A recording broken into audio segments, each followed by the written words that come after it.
All right, good morning. Feels like spring. Amazing how warm 40 feels after it's been 20 for a week. So today I want to do a few things from 15.1 and 15.2. I'll talk about that in a second. Tomorrow we'll cover 15.3. This is Lagrange multipliers, a somewhat more advanced topic than we've done so far. Something that'll feel newer, I think. And then we're into 16.1 when we say goodbye to derivatives and hello to integrals.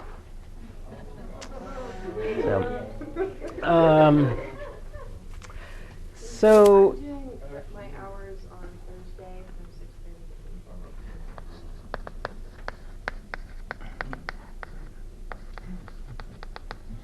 6:30. And Ian, do you have? I'll do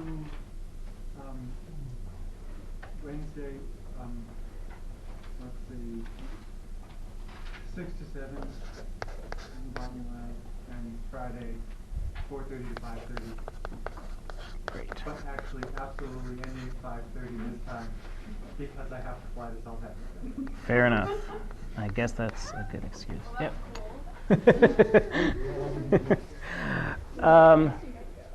So, do people have? I'm undecided about whether or not I'm going to do a help session today. Do people want me to do one? Ideally, yes. Alba? Yeah. Okay. 3:30, is that? Okay, so I'll do 3:30. And I can stay later, but I'll sort of plan on 3:30 to 4-ish, something like that. If tons of people have tons of questions, I can stick around, but I'm going to guess that the chaos folks don't have a ton of homework this week, so I'm going to guess there won't be many of them, but you never know. The assignment this week is a little different. It's shorter. I think certainly a number of problems that I'm confident of because that's merely counting. I think it will be shorter in the amount of sort of hours it will take you. I'm not 100% sure of that. I think it will be more interesting and less annoying, I hope.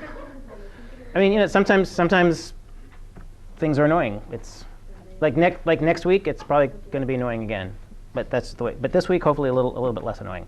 One thing I wanted to say about the online problems is even though the problems are online, the actual doing of them, you probably want to do with the pencil and paper most of the time. And when you print so I'd recommend like printing out the problems, and then it makes a PDF, which is like incredibly tiny, and that's sort of annoying, particularly if you're like middle-aged and your vision is starting to go. You guys can read it better, but I'm like, So anyway, the one thing I'm not liking about it is everything is so small. So I would, for some of the derivative problems, particularly calculating multiple, second derivatives, the terms just get larger and larger. It's not something you can do in your head. And it's not something you can do in the margin of a piece of paper. So I would still use a lot of space as you're doing them, and then go back to the computer and enter them in. So let's see. I think that's it for logistical stuff. What I want to start. Okay, so chapter 15 is about using derivatives. So we now know how to calculate derivatives. Chapter 15 is about using derivatives mainly for optimization. So like min-max problems, which hopefully you remember with some sense of fondness or amusement from Calc 1. So as I often do, I want to remind you a little bit about how things work in 1D, and then we'll talk a little bit about how they work in 2D, and then you'll do a problem, and then we're going to end by doing a long example together. So 1D, got critical points. P-L-I-N-T, points. And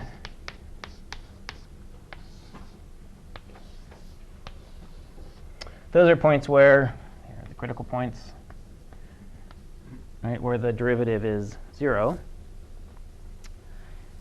And so you might be trying to maximize a function, profit or something, or minimize the time it takes to do your homework or something. And so the standard recipe is you calculate the derivative, you set the derivative equal to 0, you solve for x or whatever, and then you check and see, have I found a minimum or a maximum? Or am I at something that's neither a minimum nor a maximum? And there was a second derivative test that some of you might remember. if you know the concavity, you can, like if it's concave down, then you're at the top of a mountain. If it's concave up, you're at the bottom of a valley. So sometimes you probably had to do second derivative tests. I usually just like plot the function and look at it. Maybe that's one of the reasons I'm a physicist and not a mathematician. So that was life in one dimension. So in two dimensions, critical points. They're points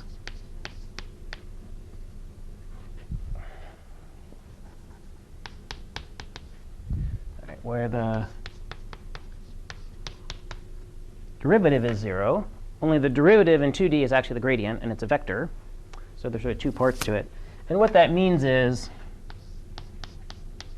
the x derivative would have to be 0, and the y derivative would have to be 0. If the gradient vector vanishes, you're at the top of a mountain or the bottom of a valley, or maybe something weirder.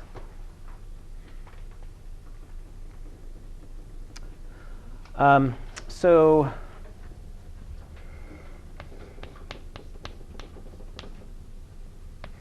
let's do our favorite example. We'll get to integrate this on Friday. All right, so the gradient vector is 2x plus 2y with the vector parts, because it's a vector.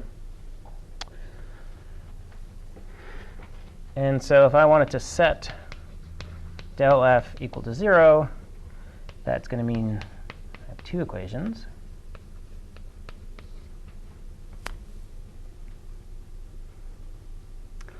And so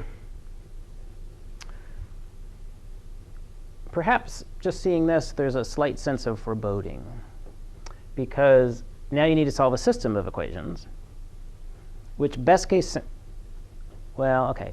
scenario is like something like this. You just notice the answer, and you're right. By inspection, we note that x is 0, y is 0.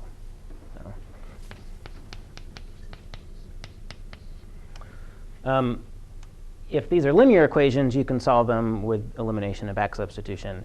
And if they're nonlinear equations, who knows? But anyway, in this case, all right, x equals 0, y equals 0. So we have a critical point at the origin, and we could make a plot. And sure enough, it's this thing, and we say, oh, it looks like a minimum to me. You might be wondering, isn't there something like the second derivative test? And indeed there is, but it involves a discriminant-like combination of second derivatives, including, and right, there are three second derivatives. There's fxx, fxy, and fyy, and it's some discriminant-like combination of them. It's in the book if you really want to see it, but again, I would just like use common sense and make a plot. That's my recommendation. So one can have critical points that are minima. You can have a maximum. You could also be at a saddle point. We've seen those before. The first problem set, there was like a saddle, and then there was a monkey saddle. So just like in 1D, merely knowing the derivative is 0 doesn't fully classify what's going on. It says, OK, this is an interesting point, and then you have to do some more work to figure out what exactly is going on. And again, usually I would recommend plotting the function. The plot maybe the plot then confuses you more, and then you have to do more algebra or calculus. But by all means, if you're doing a problem, just take a look at it, see what's going on. So here's what I would like to do. I have an example for you guys to work through, and I'll kind of work through it along with you along the board. And we'll want to do make a bunch of plots along the way. And so if you have laptops or tablets with you, I'd recommend getting those out. And if you don't, maybe become friends with someone who does, or we'll just see. I'm hoping there's kind of enough to go around. You guys may find that our network is not really friendly to outsiders, but hopefully. If they haven't tried yet, it might take a couple hours. Yeah, well, so we'll see. Yeah, that's what I do in my phone. Sign up guest and type a bunch of letters and then a bunch of numbers of words and 490 words. Yep. I did it for a whole term lunch. Yeah, that's how I've never gotten my phone on for real. I just every week I do. Anyway, yeah. So log on as guest. It's much easier. And so we'll do number one. We're gonna take our time with it. We won't rush through it. And then we'll do number two together after we do number one. So here's this for you guys. Good luck. One of the reasons I like this example is the graphs are interesting, and in order to get the Wolfram alpha to show us what we want to show it, we have to engage with it, think with it. And so I actually think what I'm going to try to sort of illustrate with this example and then with the next problem is sort of how to go back and forth with a graph and a computer that can do math for you. I think that's much more important than like knowing the stupid discriminant formula for second derivatives. OK, so here's a function of x and y. We want to find critical points. We find the x and y derivatives. We set the x and y derivatives equal to 0. We solve for x and y. It's just like 1D, except now it's 2D. I mean, that's sort of been the theme of the course so far, hopefully. All right, so here are these two equations. And by inspection or cogitation, the only solution here is going to be 1, 1.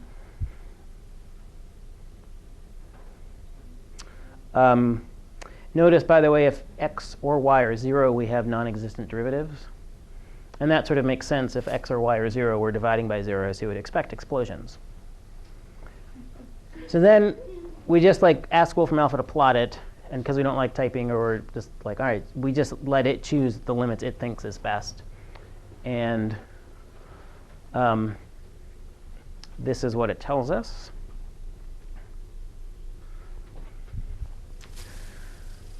So you're like, huh, well, that's all broken apart. What's going on? So when along the x and y axes, we're dividing by 0. So we're seeing explosions there, right? So this function is diverging, getting extremely large, extremely positive. This goes way up. Or extremely negative. This is going way down when you're along either of the axes. And then aside from those explosions, once you get kind of away from the axes, things are looking kind of fairly smooth. And that's sort of what one expects. Like if x and y are large, then these are small, and it's mostly that. If x and y are dangerously close to 0, that's tiny. Who cares? This is getting really close to an explosion. So OK, so this maybe again, it's a little bit tired. Early in the morning, you haven't had all your coffee yet, or whatever you do to get going. And so you just kind of go this through, and you're like, huh? Oh, and you get that plot, and you're like, what the hell? Oh, right, OK, I'm dividing by 0 along both axes. No wonder it's getting so weird. All right, but then you say, all right, well, I don't really care what's going on the axes. I just want to know what's going on by this critical point that I found, which was, right, so we've got x equals 1, y equals 1. So let's try plotting, but now we're going to tell it to avoid the axes. So we're going to try to minimize explosions. And the first thing I did was I tried like 0.1 to 2. And first, I don't know, that's kind of exciting. That's kind of exciting, I think. So 0.1, 1 over 0.1 is still pretty large. It's practically 10, in fact. I mean, maybe it is 10. So, so I'm still like the function is exploding like crazy near the axes. And I'm still kind of getting too close to that explosion. But I can kind of see, maybe there's a minimum hanging out down there. That would be neat. And that's what I found using calculus. I should be able to see that. Contour lines. Let's look at the contour lines. So remember, Wolfram alpha thinks that red is low. So all of this is the lowlands, and then there's a really steep cliff up here. I'm almost having, I don't know why my mind is going there, but have any of you ever been to Quebec City? So there's bas vide, and then there's the le rempart. Anyway, you can tell other stories about, so there's a bas vide, low city. There's like sort of the low plain, and then there's the sort of part that's up with all the castles, and you have to walk upstairs to get there. You can't drive. Anyway, the point is there's a big low region here, and then a very steep region here. And presumably somewhere in this low region is the lowest part of the low region. And our guess is, well, not our guess, our assertion is that it's at 1, 1. So let's kind of zoom in a little bit closer and see what's going on. So I'm going to go, what am I going to do? Let's do 0.5 to 1.5, 1.5, 0.5.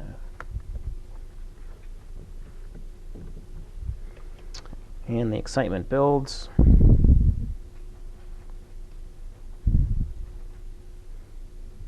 Are you there? All right. Oh, hey, look at that. So now I can start to believe, yeah, maybe there really is a little minimum. Thanks.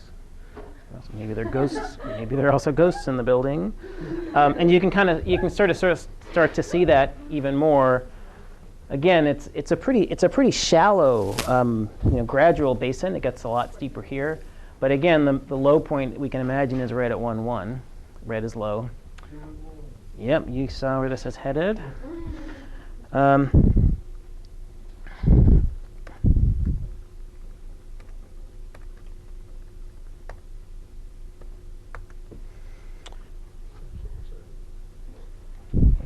here we go.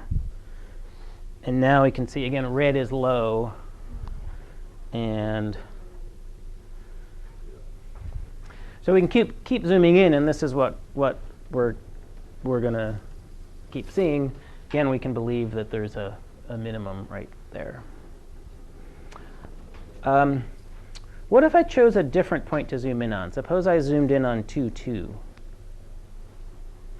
What's that going to look like? If I zoom in way close at a different point.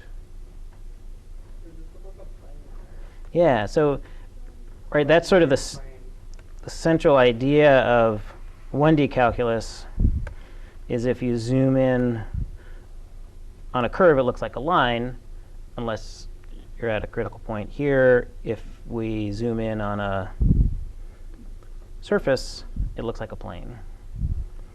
And so we see this, right, contour line for a plane, which you know from homework 2, evenly spaced lines like this, constant slope, and so on. So seeing as it's, I'm going to say it's 2015, it's actually even 2016 now, computers exist, and a lot of, I think, sort of being good at math and using math is sort of knowing how to go back and forth between computers and your brain and pencil and paper. And I think it's sort of it's not a separate skill, but it takes some practice. It's to figure out what to put into the computer so it tells you what you want to know.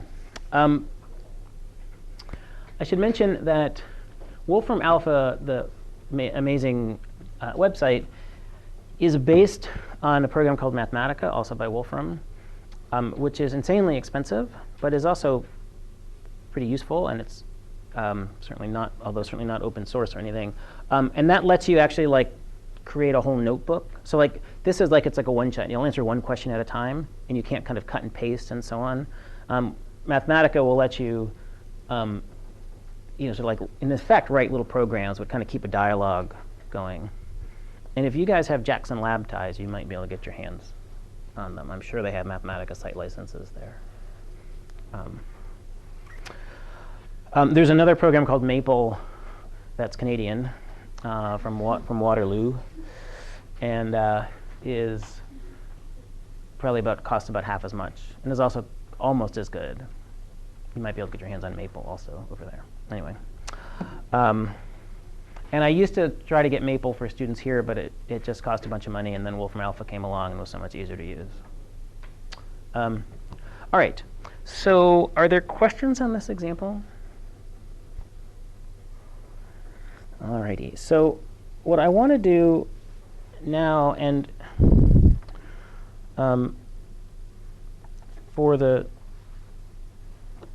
probably for the rest of class, although I don't think I would be shocked if this goes a full 55 minutes, but it could go a little while, is work through this example. So 15.1 in the book is about somebody just hands you a function, find critical points. And so these are sort of fun little puzzles. You do the algebra, and then you say, what the heck's going on? And then you make pictures, and you say, oh, I get it, neat. 15.2 is min-max problems, optimization, so word problems where you're handed some scenario, and then you have to convert that into a math problem and then solve the math problem. So what I wanted to do, and this is an example from the book, because it's really hard to make up examples where the numbers work out okay. So you'll see like these will be nice numbers. We'll get whole numbers at the end with a slightly different story attached to it. So I think what I want to do is go through this in a fair amount of detail, almost more detail than is necessary. And this is one of these examples where, so partly it's to illustrate the answer, but partly it's to illustrate technique. Because again, you want to hone your technique on the ski slopes that you are able to hone technique on. So when you get to dangerous ski slopes, you're not practicing your technique while you're in danger. Okay. It's a little bit, at some point I might want to find a different metaphor for that doesn't imply like bodily harm might occur. But anyway, so I think, what do I want to do? I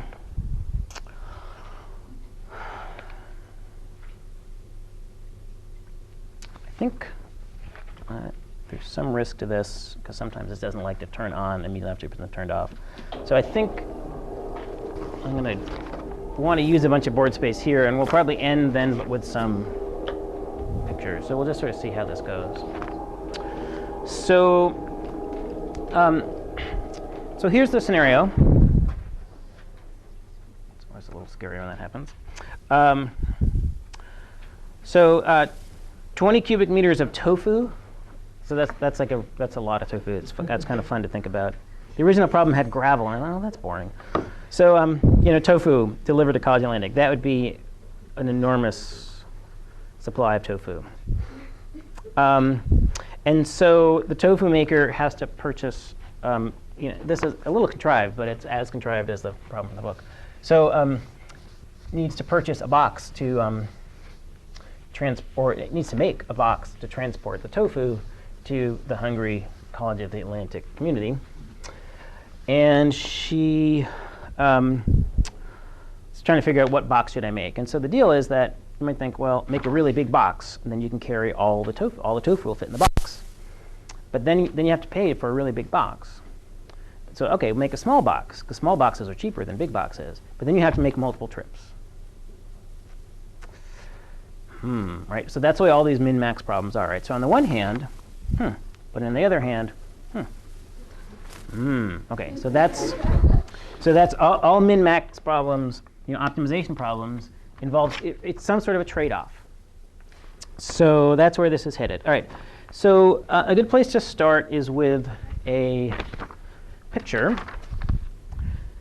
So I'm going to attempt to draw a picture of this box.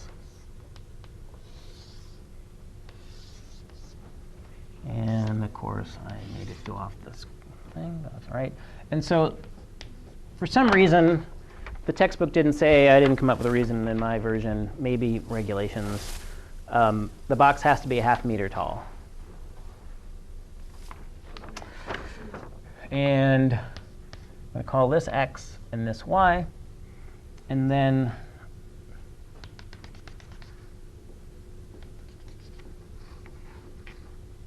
the picture is the box doesn't have a lid, which, as I think of it, doesn't seem so sanitary. Maybe that's why the original problem had gravel, which you don't really care if it gets dirty. Anyway, we'll just roll with it. So we want to figure out the total cost of transporting tofu, and that cost includes the cost of making this box. So I'm going to start by sort of like writing down a bunch of like we'll just like writing down stuff. Okay, so the volume of the box, what's that going to be, by the way? XY. Yeah, exactly. Yeah, great. And so let's see, then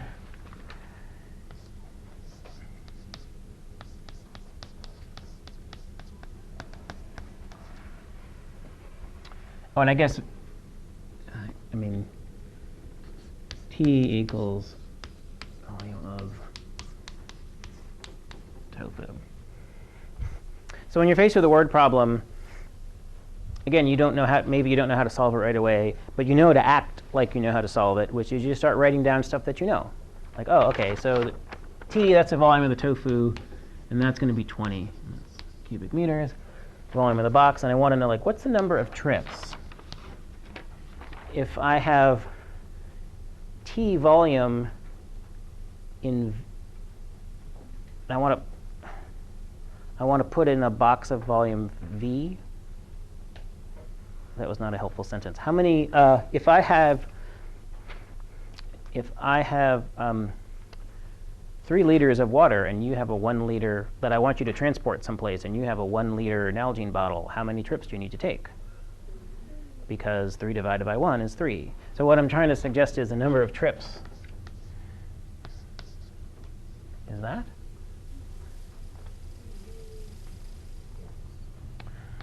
So then this is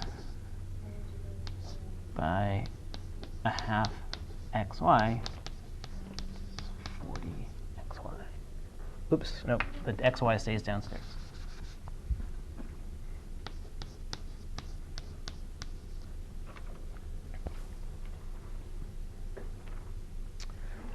And you can sort of ask yourself every step of the way, are things making sense? So if you had a smaller box, would you need more trips or less trips? And that's what we're seeing here. If x and y are smaller, this number gets bigger. So like, okay, it makes sense that this is on the bottom. Oh, and if you have a box that holds nothing, how many trips will it take? Infinite, right? Exactly, and that's exactly what happens there, right? So, sorry, sorry, like a box that holds nothing, like suddenly it sounded like a John Visvader class. He teaches Chinese philosophy here. Anyway, that's a joke. All right. So the cost of n trips, that's it's $2 a trip, right? Times 40 over xy, and that's going to be 80 over xy.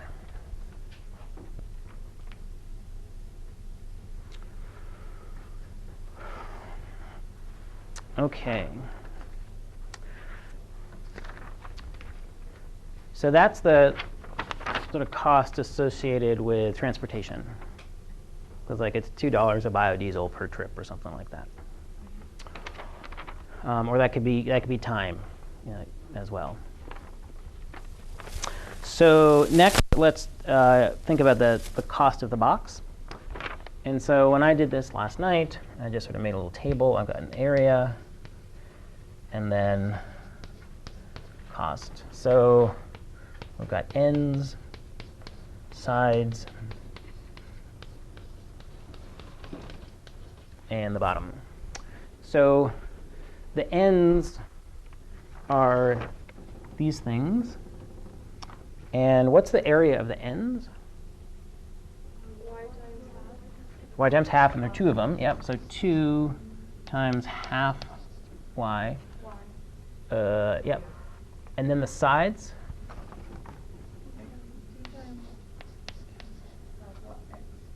Yep. And the bottom? Yeah. Correct, no lid, right. So it'll be dirty tofu when it arrives. But it's, the clean main air, it'll be fine. All right, so then the cost of the ends is 20. I guess I'll work 20 per square meter, and then 10 per square meter, and 10 per square meter. And so then 2 times a half. You can say with this half was very judiciously chosen as a required height. That's convenient. So this is y. This becomes 20y. This becomes half and 2 kilojoule. 10x. And this is 10xy.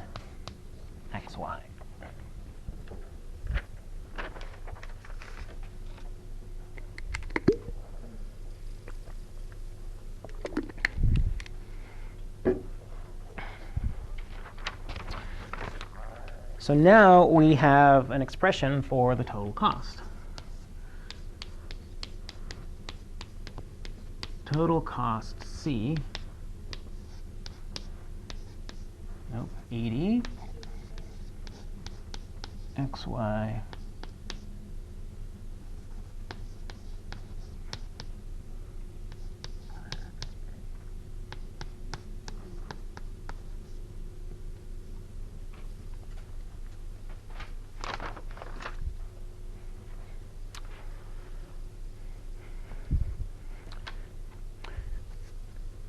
So the sort of central conflict in this problem is, on the one hand, we want a really big box. On the other hand, we want to take no, sorry, I said that wrong. On the one hand, we want a really big box. We don't have to take many trips. On the other hand, we want a really small box so that we don't have to pay for a big box. So you can already, so there's going to be some sort of trade-off, and you can kind of already see, these terms all get bigger with x, and this term gets smaller. So there's a trade-off. How do I balance these two things? That's the conflict here. OK, so now we have, I want to minimize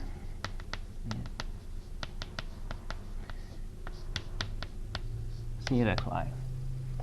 So sometimes when you're about to launch into a bunch of algebra, it can be good to write what you're about to do, what you're trying to do, because you might do a whole bunch of stuff and then fight with the chain rule, get a little, and then emerge victorious in the end, but with suffering perhaps some losses along the way. And then you were like, wait, what the hell am I doing? Oh, right, I'm trying to do this. OK.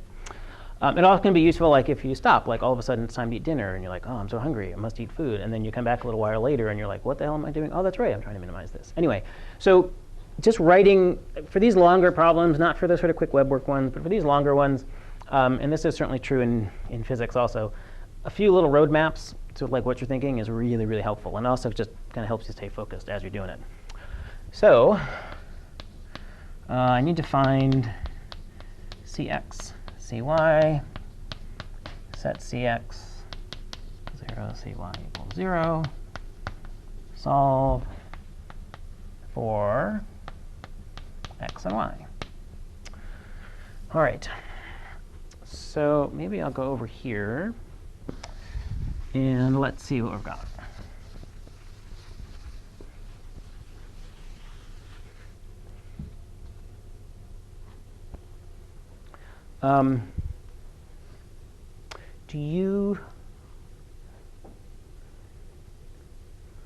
I could keep going doing this on the board, or we could take 5-10 minutes. You could do it, and it would give you a break from listening to me. Why don't you guys give this a try? It'll and see how the derivatives work out, and then I'll keep going. So just a recap of what I've done so far. I take derivatives and end up with this. And by the way, I'm immediately reassured by this minus sign, because again, the central conflict here is, on the one hand, but on the other hand, And so once you take the derivative, I expect the signs to be different, because this says that it's increasing with this and decreasing with that term. So different signs is really reassuring. If everything turns out to be positive, that might be an indication you set the problem up wrong, and you might want to say, wait, before I push through, let me double check. OK, so then I set the two derivatives equal to 0, and I'm going to solve for x and y. So I set these equal to 0 and just moved the 80 over to the left. and I've got these two equations. And one thing you could do is try to solve one of these equations for y in terms of x and then plug that back in. That's going to be pretty gross. Instead, if I look at this and say, gee, the left-hand sides are almost the same. If I divide one equation by another, a lot of stuff's going to go away. So if I do that, over here I get a compound fraction. There's an 80 over xy in each of these terms, gone. Then this is 1 over x over 1 over y, which is the same thing as y over x. So I'm skipping a couple of algebra steps here, partly because I want this all to fit on the board. So then I canceled out some 10s on the right-hand side. And as Alba pointed out, all right, things are looking up. I mean, we're not there. We haven't achieved our goal. But at least this is something we can work with. And then if you cross multiply, you can get to this. So that's pretty good. But we're not done. We're going to need to plug this into one of these equations. Oops, sorry, one of these equations. So let's choose to plug x equals 2y. Let's choose this one, because then I'm not going to square the x. So let's plug this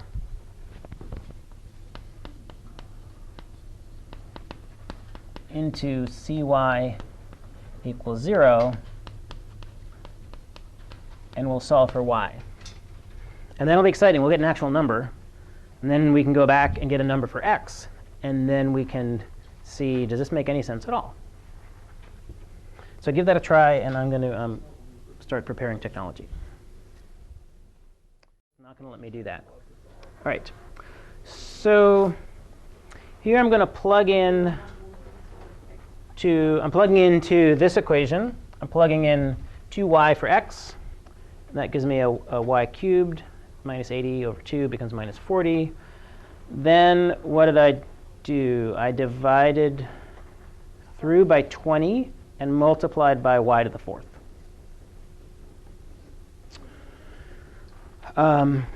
So now this maybe isn't the worst equation in the world, but it's also got a y to the 4th and a y cubed in it. So any ideas for what we could do at this point? Just guess. So that's always a good thing. As I think I mentioned to somebody the other day, sometimes you might say, like, let's try the Ansatz y equals 1, and that's just German for guess. But sometimes people refer to like a guess as an Ansatz. Sounds a lot better than I'm just guessing, I guess, unless you're German. But anyway, then they know. Anyway, so if we try y equals 1, minus 2 plus 1 plus 1 equals 0, yes, we got it. So all right, so y equals 1. But we might want to be sure, like maybe there are other answers too, because so there could be other answers. So what I did, but it's not letting me show, is plot. Let's plot. Well, first let's think about what a graph of this would look like. So we've got y to the 4th. That's like a parabola, but it's even more of a parabola. So this is minus 2 plus super parabola plus. Yeah, and so this, right, the y cubed, those are the sort of seat functions. They're almost a chair. So we're going to add these two together. And then we're going to subtract 2. That's going to shift everything down. And so I just had Wolfram Alpha plot that. And that ends up looking like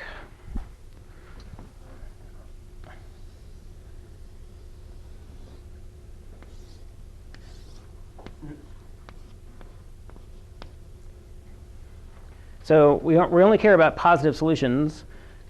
This is like negative 1.5, but we're not going to have like a negative length for our box.